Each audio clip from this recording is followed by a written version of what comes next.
Joining me now is General Barry McCaffrey, a 32-year veteran of the U.S. Army and currently adjunct professor of international affairs at West Point.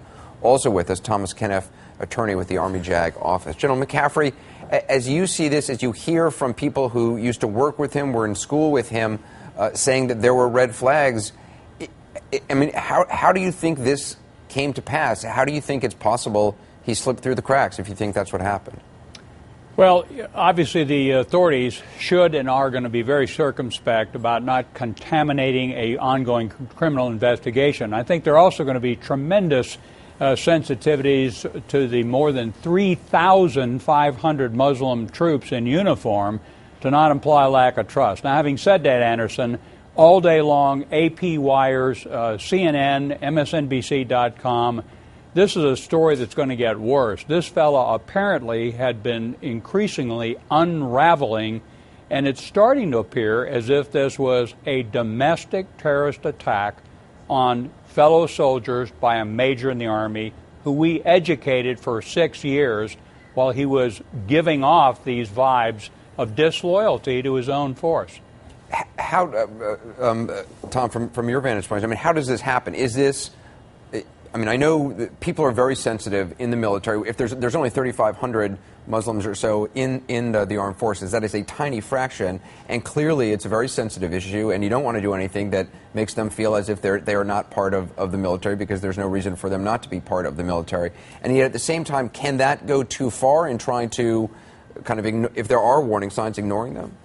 I think it can. And first of all, let me agree. I mean, it's a small number of Muslims who serve in the military, but the vast majority of them serve very honorably. And not only that, often we're in a deployed environment in a Muslim country. Right, or critical. A critical right. asset as far as providing language skills, just providing a cultural understanding. So, let's all be clear here that we're talking about. Right, not just cultural understanding, interpretation services. I mean, they are a benefit to the military, there's no doubt about it. In general, absolutely. So, let's be clear on that. But look, I think there is a culture of obsessive political correctness, not only within the country itself, but specifically within the military. I mean, look, if you look at the last couple of decades, the military has been burned by a lot of scandals involving harassment, sexual harassment, what happened at the service academies in the late 80s and early 90s.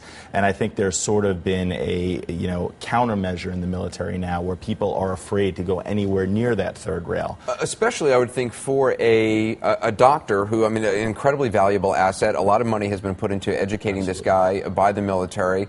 And the need for psychiatrists who are able to go out into the field is huge these days. Look, medical doctors, members of the medical corps are treated like gold in the military. They're very valuable assets, and there is no question that somebody who's walking around, with a rank of major on his shirt is going to be treated differently, and perhaps not draw the kind of attention that a lower enlisted person. If for no other reason that he, just by virtue of being in a major, he outranks 95% of the military. Also, General McCaffrey, how integrated are doctors into units? Because, I mean, one of the remarkable things about the military is when you're in a unit, you are incredibly well known to everybody else in your unit. But are doctors, is it the same kind of intimacy?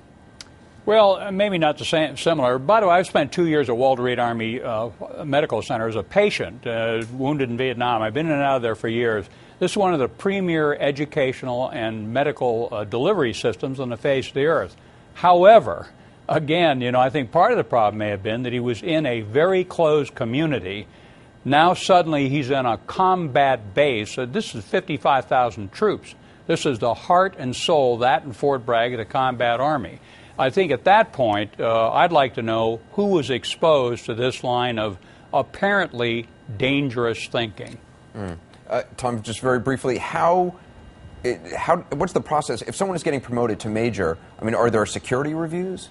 There would be a general review. Whether they would do a full security check by virtue of the fact that he's promoted to major is questionable. Where there would be a fairly thorough security check would be when someone's being deployed, because as an officer, he would need at least a secret level security clearance to be deployed to a foreign theater. So I don't know how close this deployment was, how imminent it was, but it would be reasonable to think that at that point they would have done a thorough background check, and this should have come up.